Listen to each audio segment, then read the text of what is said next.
Welcome to Sleep with Myth. Close your eyes and let the world fade away. Tonight we drift beyond time, where gods dream and stories remember their light. The feather that should not exist. In the ancient village of Asterin, people whispered of a bird that cast no shadow. They called it the hidden feather, a creature unseen yet heard through shimmering, wordless song. Only Lyra, a girl born under a moon eclipsed in copper light, could hear its lonely melody. The girl who heard what others didn't. Lyra grew up listening to the hidden feather's soft nocturnal lullabies. Animals calmed around her, winds quieted, and shadows bent strangely, as though the world itself turned its head to listen when she walked. Her grandfather taught her that hearing what others did not was a sacred trust. The bird that left no trace. At 11, Lyra first glimpsed a flicker of silver against moonlight. No feather fell. No wing disturbed the air. Most disturbing, the shadows refused to point toward the bird. The hidden feather was not hiding from people, but from the natural laws of the world itself. The night the song broke. One evening, its gentle hymn shattered into a raw cry, a wounded, desperate plea. Lyra ran through the forest, drawn by instinct and concern.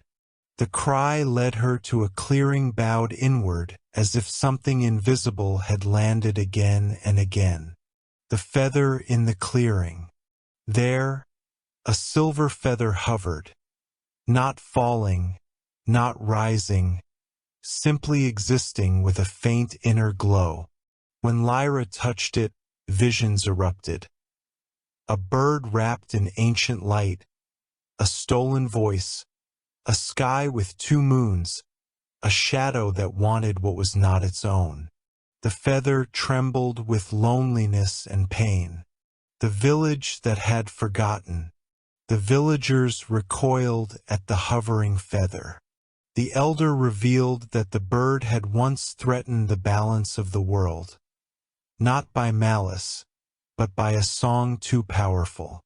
It had been exiled not by hands, but by light itself. The feather's choice. That night, the feather hovered beside Lyra as she slept.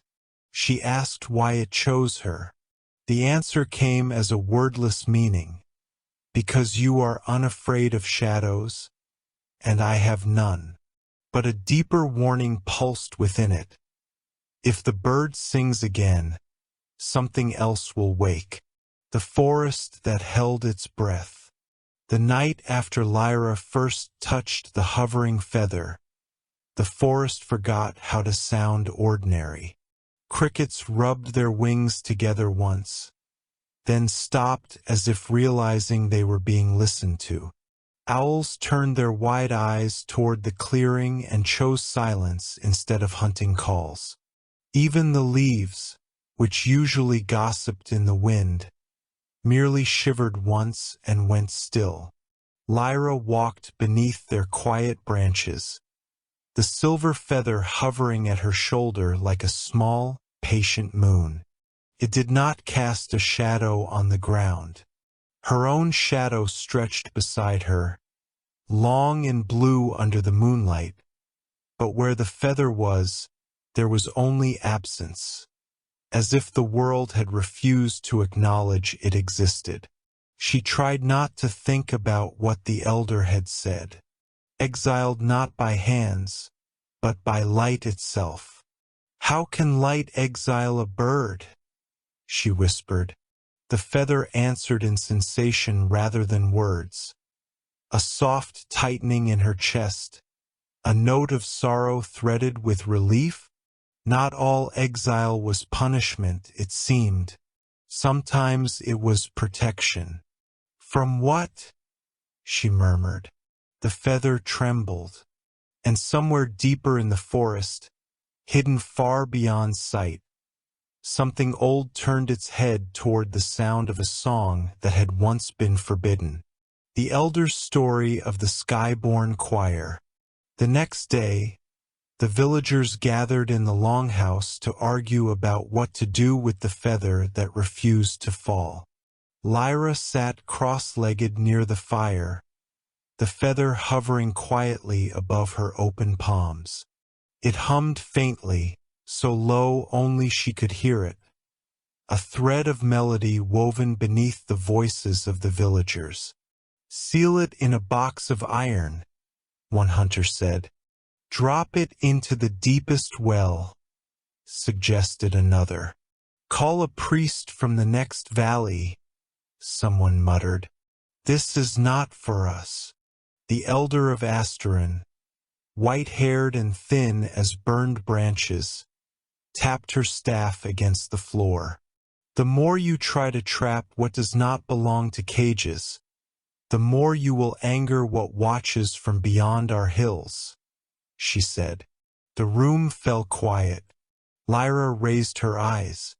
"Grandmother," she ventured, though the elder was not truly her kin. "What is watching?" The old woman studied the feather, then Lyra. "Long before any of you were born," she began slowly, "the sky was full of songs that were never meant to touch the ground.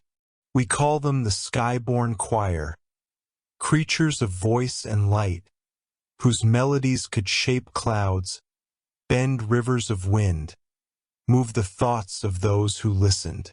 She closed her eyes, remembering. One of them loved the earth too much. Lyra felt the feather shiver. "It lowered itself," the elder continued, "again and again, singing to sleeping children, to lonely wanderers, to shepherds on cold nights. It sang away fear. It sang away anger. But the more it sang, the more another thing grew, a hunger in the dark." A soft murmur rippled through the room. "What hunger?" Lyra asked quietly. The elder's gaze seemed to look past her, past the walls, toward some distant horizon only she could see. "There is a shadow that does not belong to anything," she said. "No tree, no rock, no bird. A shadow of wanting. It feeds on songs that change hearts too quickly. When the skyborn bird's gift grew too strong, that shadow followed its voice downward." She gestured at the hovering feather. "To save the world from losing all choice, the light itself pushed the bird away. His body was sent back beyond the stars. Only one feather remained, a memory of its song, torn from its wing as it was exiled. That feather has been hidden ever since." The hunter who had suggested iron cleared his throat nervously. "Hidden by who?" he asked. "By the world," the elder said simply. "In shadows, in corners, in children who hear what others do not. Until now." She turned to Lyra. "You touched it. You saw its memories. It chose you." A heavy silence fell. Lyra's cheeks burned. "I didn't ask. Most who are chosen by strange things do not," the elder replied gently. "But choice still remains. The feather will sing again, if you let it. And if it does, the shadow before song will hear it." Lyra's chest tightened. "That's what will wake?" she whispered. "Not the bird. The shadow that chased it." The elder nodded. "The bird never meant harm," she said. "Its song only revealed truths too quickly. The shadow before song, however." She did not finish, but Lyra felt the feather's hum grow softer, not in fear, in apology. The feather that wanted to sing through her. That night, Lyra lay awake staring at the ceiling beams of the small house she shared with her grandfather. Moonlight traced quiet patterns on the wood. The feather hovered above her chest, glowing faintly with its own internal light. She remembered the elder's words. Choice still remains. If I never let you sing, she whispered, will the shadow stay sleeping? A pulse of meaning flowed from the feather into her skin. No. Flashes of vision flooded her mind. People growing harder, the world turning quiet, hearts closing like shutters against wind. When no one remembered how to be moved by song, the shadow would not need to wake. There would be nothing left to eat, but something else would be lost with it. Color, softness, the small courage that came from a lullaby heard at the right moment. Lyra swallowed. If I let you sing again, someone might get hurt. Another pulse. Yes. Not from the feather's malice. From the shadow's hunger. The feather's hum rose, not louder, but more intense, as if gathering something brave into itself. It projected an image into her thoughts, not of itself singing, but of Lyra, standing on a hill, mouth open, voice threaded with a music that wasn't quite human. You want to sing through me, she realized. The feather warmed. Yes, her stomach twisted. I'm not a bird, she protested. You are something I never was, came the answer. You are anchored to earth, to a life with weight and consequence. I can't float away, she murmured, or be exiled by light. No, the feather agreed. If it tried, you would fall back. She thought of the villagers, of her grandfather, whose hands were always calloused but gentle when he braided her hair, of children who had never heard rain singing on their windows because the seasons had grown stranger, of the way people's faces had begun to close year by year, as if afraid of hoping for too much. What do you want from me? She asked. The feather answered with a slow, steady wave of warmth. To let the world feel again, carefully. And the shadow? She whispered. The warmth dimmed, tinged with cold. The shadow before song would hear. It would come. But this time it would not find a bird with no weight. It would find you, the shadow listening beneath the world. Far from Asterin, beyond fields and rivers and mountains, there was a valley that had forgotten it ever held a forest. Nothing grew there now. The soil was glassed, hardened by some ancient fire. Above it, the stars seemed always slightly dimmer. Beneath it, something slept. It did not dream. Dreaming required memory, and everything it touched lost pieces of itself. But it listened. It had listened for a very long time. Once, it had followed a sky-born song, drawn to the way its melody could melt certainty, could turn hatred into grief, grief into tenderness, tenderness into brave decisions. The shadow before song did not hate such changes, simply found them delicious. When the light had forced the singing bird away, the shadow had been left with nothing. It had folded itself under the world, sulking like a storm-denied sky. It might have stayed that way forever, if not for the faintest echo, not of the bird, of a feather, of a child, of a question. If I let you sing again, someone might get hurt. The shadow shifted. Curiosity stirred. It would wait. It knew how to wait. But now its attention had turned.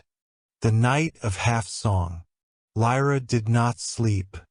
She sat on the small hill above Asterin, the village lights flickering below her like scattered embers.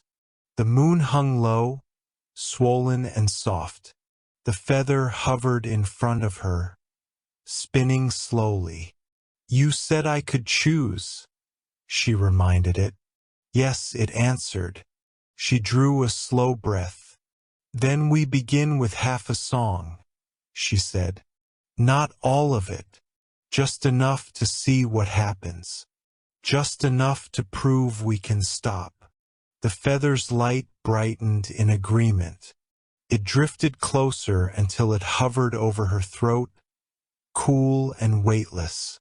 Lyra closed her eyes. "Show me how," she whispered. The feather pulsed.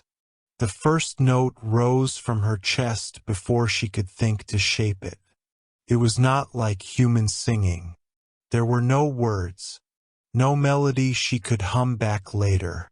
It was a single tone that held dozens of smaller ones inside it, like a chord heard from far away. It vibrated through the stones, through the trunks of trees, through the empty places in people's hearts that had forgotten they were empty.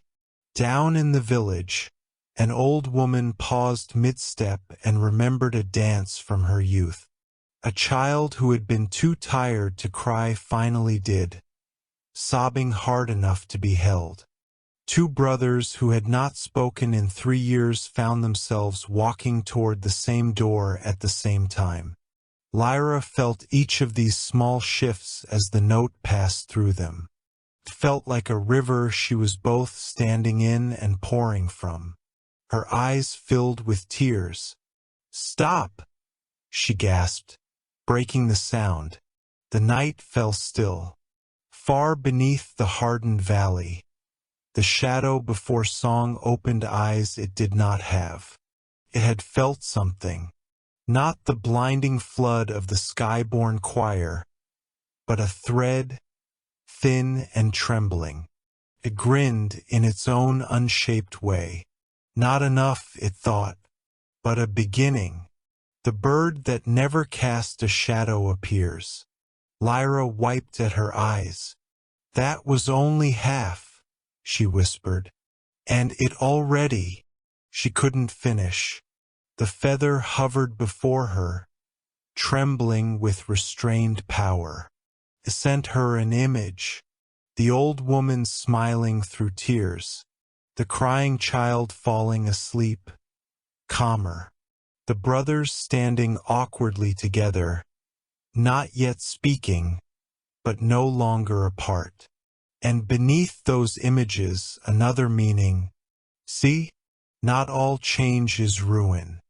"I know," she murmured, "but we called something else, too. I can feel it." She hugged her knees to her chest. "What happens when we sing the whole song?" she asked. The feather gave no answer this time. It did something else. A breeze rose, soft and cool. It encircled the hill, lifting loose strands of Lyra's hair, stirring the grass. In the space before her, beyond the feather, the air thickened. Moonlight bent.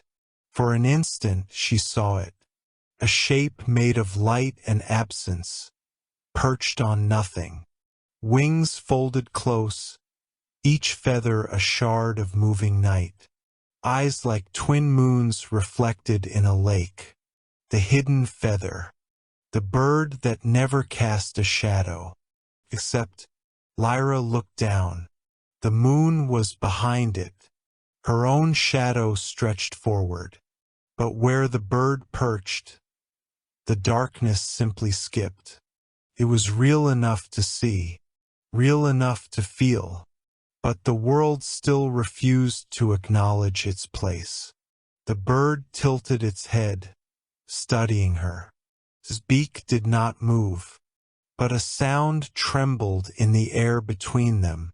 Not song, not yet. A question. "Will you?" Lyra's heart pounded. The feather at her throat hummed, waiting. Below them, the village slept a little easier, stirred a little uneasily without knowing why. Far away under the world, the shadow before song settled in to listen. Lyra drew in a breath that felt like standing on the edge of a cliff, looking down into both danger and possibility. "I don't know yet," she whispered. The bird's eyes shone more softly. For now that was answer enough. The morning without shadows. Lyra awoke before dawn, her heart trembling from the night before. The hidden feathers bird, never meant to reappear in this world, had perched before her. Now, morning shadows lagged behind movement, slow and hesitant. The feather hummed at her shoulder, warning her without words. Something was listening, something old, something hungry. The first sign: children who didn't laugh. Asteron's children, usually loud with laughter at sunrise, were silent. They stared at the ground with wide, unblinking eyes. One whispered to Lyra, "Do you hear it too?" Lyra pressed her palm to the soil and felt it. A deep, hollow vibration. Not from the feather. From the shadow before song, stirring in its sleep. The hunger for meaning. Lyra rushed to the elder. The old woman confirmed her fear. The shadow fed on the tremor between who people were and who they could become. Lyra's half-song had awakened that hunger. "Magic is not divided," the elder told her. "It is opened. To silence the feather would starve the world of feeling. To sing again would call the shadow fully. Neither choice was safe. The bird returns." That night, Lyra climbed the hill. The hidden feather perched on moonlight itself. "Why come to me?" she asked. The bird answered in meaning, "Because the world needs a voice again." But its song once changed too much, too fast. Could the world survive another? The bird did not know. But Lyra, anchored to earth in a way the skyborn creature never was, might guide the song instead of unleashing it. The second song, the waking of memory. Lyra sang again, just a little more than before. A note of memory. Across Asteron, people recalled moments of tenderness they thought lost. A lullaby, a forgiveness, a small pride. The note passed through them like soft fire.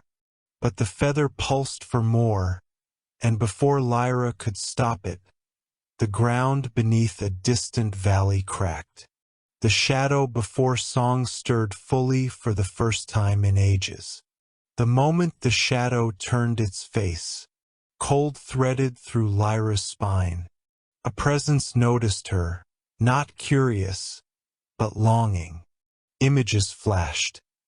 A valley collapsing, a sky twisting, memories devoured by an endless wanting. Lyra broke the song, panting.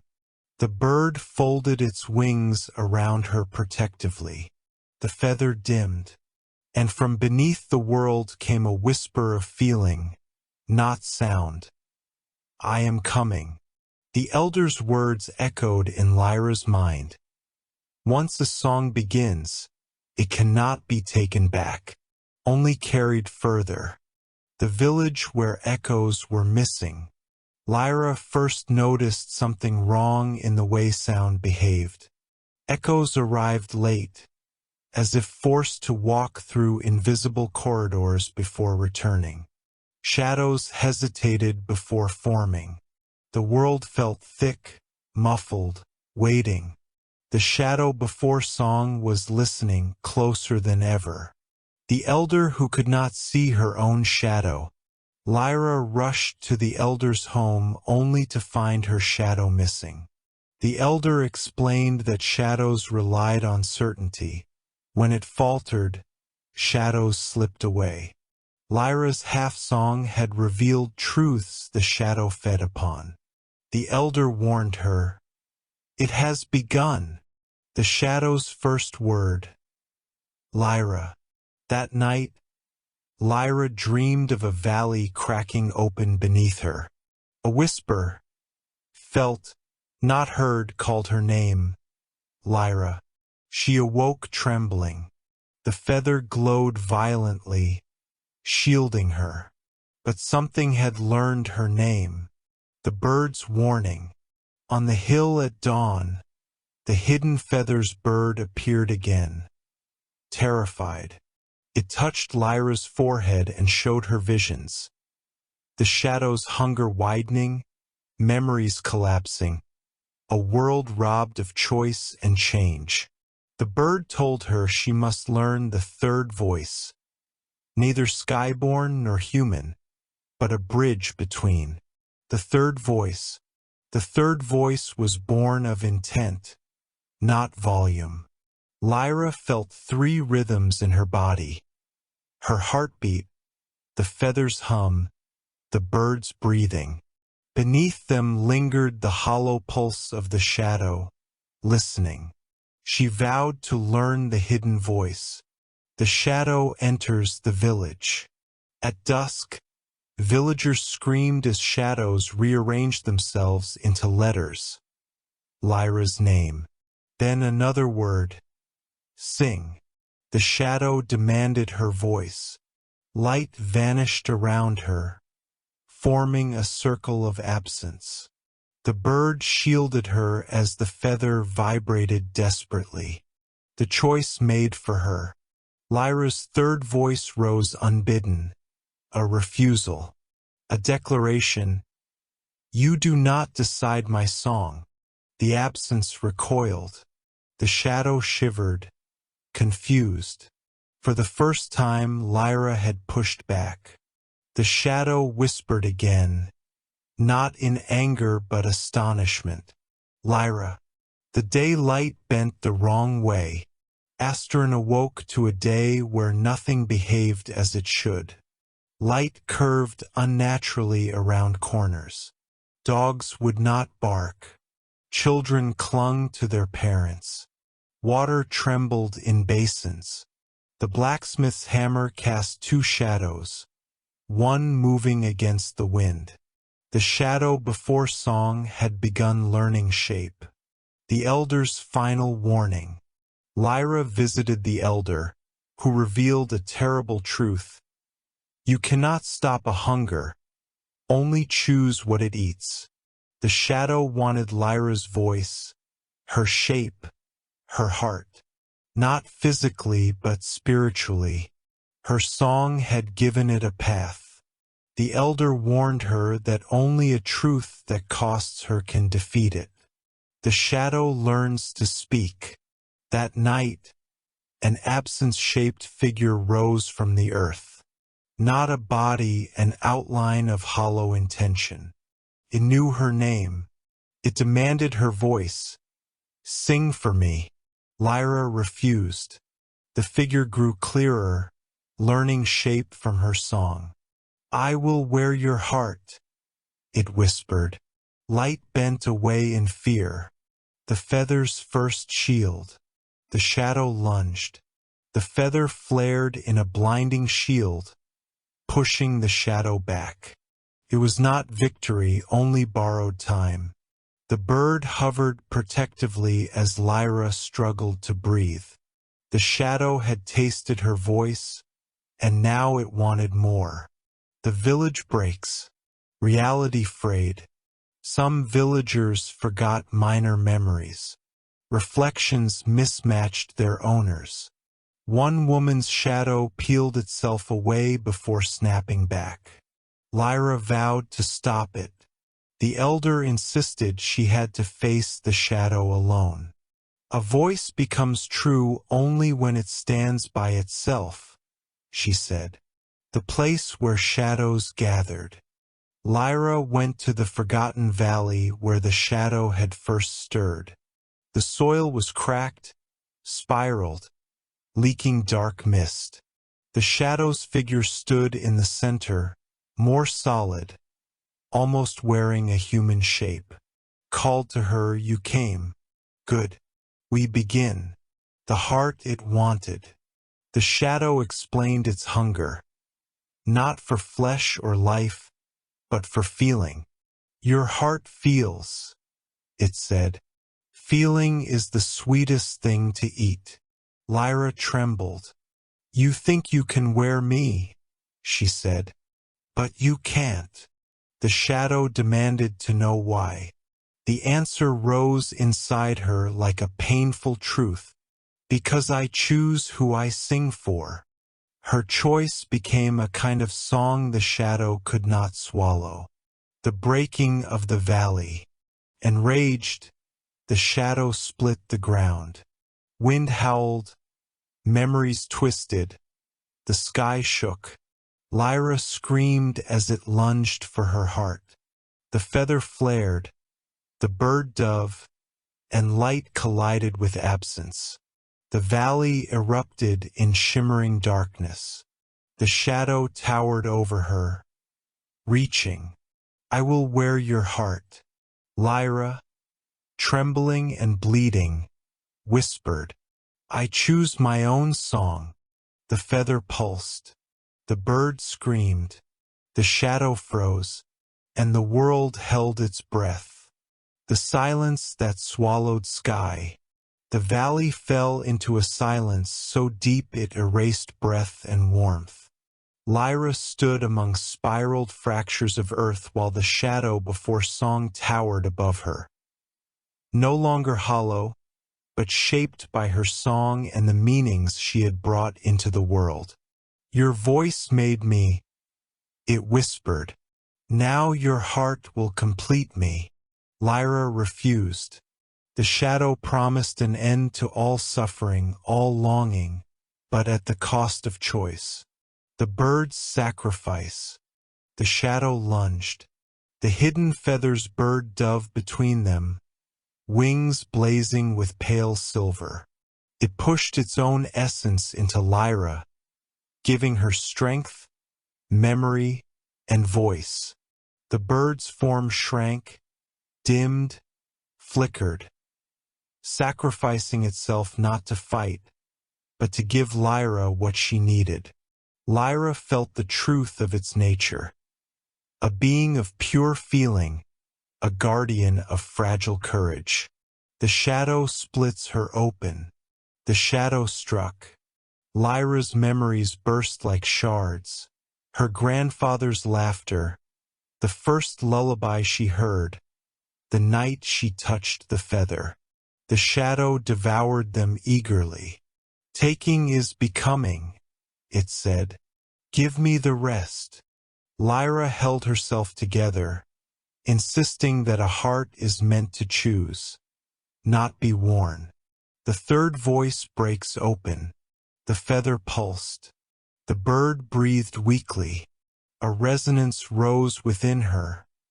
The third voice, not bird, not human, a bridge of courage, pain, memory, love, and truth.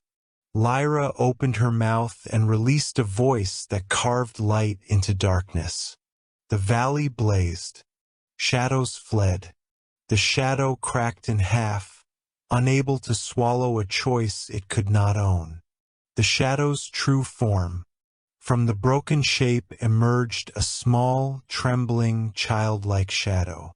Hungry not for destruction, but for warmth. Lyra knelt, offering her hand. You can't wear a heart, she whispered, but you can rest against one. The small shadow leaned into her palm. The larger shell dissolved. Balance returned. The bird's last gift. The hidden feather's bird collapsed. Lyra caught it as its form faded. It pressed a single real feather into her hand. A mortal feather, a symbol of grounding. My voice is yours now, it told her. Choose gently. Then the bird dissolved peacefully into light. The day the world remembered song, Astern healed, shadows aligned, memories returned. Villagers bowed not because Lyra was divine, but because she had chosen her own song. She held the real feather to her heart. A harmless little dusk shadow followed her like a student. Lyra smiled softly. The end.